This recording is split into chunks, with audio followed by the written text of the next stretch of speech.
ಉತ್ತರ ಕರ್ನಾಟಕ ನ್ಯೂಸ್, ಇದು ಕನ್ನಡದ ಉಸಿರು.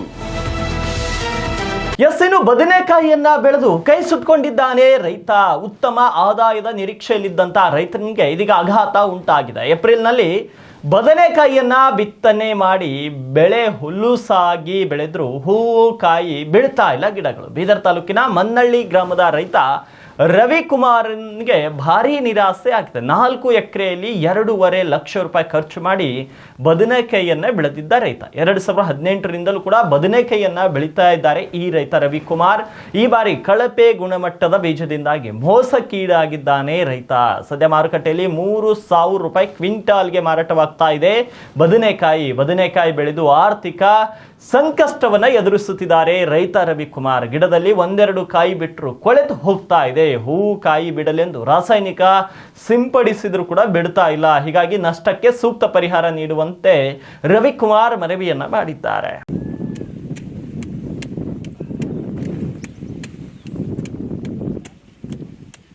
ಎಲ್ಲರೂ ಒಂದ್ಸಲ ಹಿಂಗೆ ನೋಡಿ ಒಂದು ಯಾವ್ದಾರ ಕಾಯಿ ಮತ್ತೆ ಇದು ಮಾಡ್ರಿ ಯಾಕಡೆ ಈ ಕಡೆ ಬರ್ರಿ.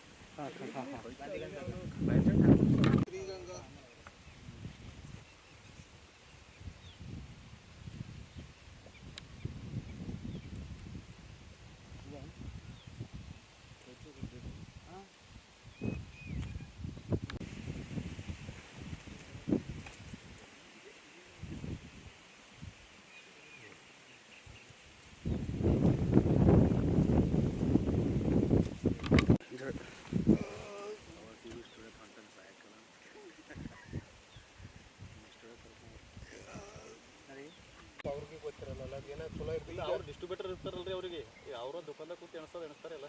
ಅಲ್ಲ ಎಣಿಸ್ತಾರ. ಈಗ ಹಂಗಿರಲ್ಲ, ನಾನು ಬೀಜ ಕೊಡ್ತೀನಿ ನಿಮ್ಗೆ, ನೀವು ಬೀಜನ ಏನು ತೊಗೊತೀರಿ, ನಾನು ವಿಶ್ವಾಸ ಇರುತ್ತೆ ನನಗೆ ಅದು ಹುಡ್ತೈತಿ ಬೆಳಿತೈತಿ ಬೀಜ ಚಂದ ಆಗತ್ತೆ ಅಂತ. ಯಾಕಂದ್ರೆ ನನಗೆ ಹೇಳೋದು ಹಂಗೆ ಹೇಳ್ತಾನೆ. ನಾನು ನಿಮಗೆ ಹೇಳ ಅಲ್ಲಿ ಕಾಲಾಗ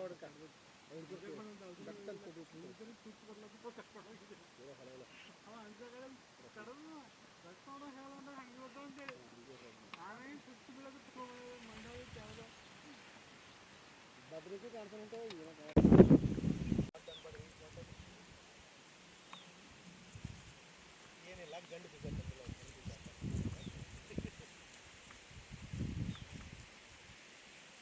ಬಂದಕ್ಕೆ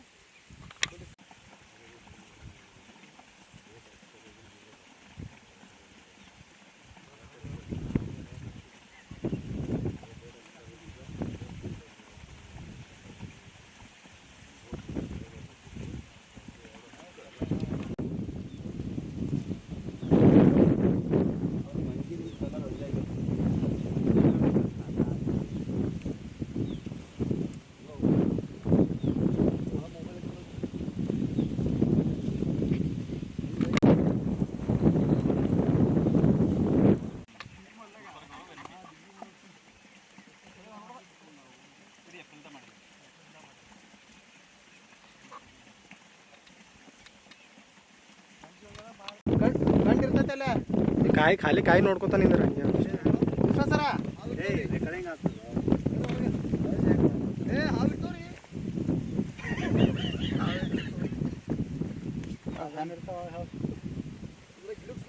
ಮಾಡಕ್ ಮಾಡೋದು.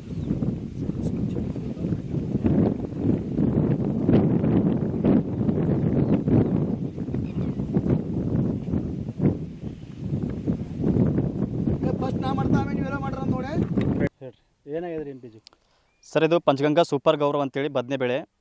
ಇದು ಏನದಂದ್ರೆ ನಾವು ಏಪ್ರಿಲ್ ತಿಂಗಳಲ್ಲಿ ನಾಟಿ ಮಾಡಿದ್ದೀವಿ ರೀ. ಏಪ್ರಿಲ್ ತಿಂಗಳಲ್ಲಿ ನಾಟಿ ಮಾಡಿ ಇವಾಗ ಏನದಂದ್ರೆ ಸರಿಸುಮಾರು 4 ತಿಂಗಳಾಗ್ತು ರೀ. ಇದು ಕನಿಷ್ಠವಾಗಿ 3 ತಿಂಗಳಿಗೆ ಬೆಳೆ ಸ್ಟಾರ್ಟ್ ಆಗ್ತದೆ ರೀ. ಸ್ಟಾರ್ಟ್ ಆಗಿ ಕಂಪ್ಲೀಟ್ 6 ತಿಂಗಳವರೆಗೆ ಇದು ರೆಂಡಿಂಗ್ ಇರ್ತದೆ ರೀ.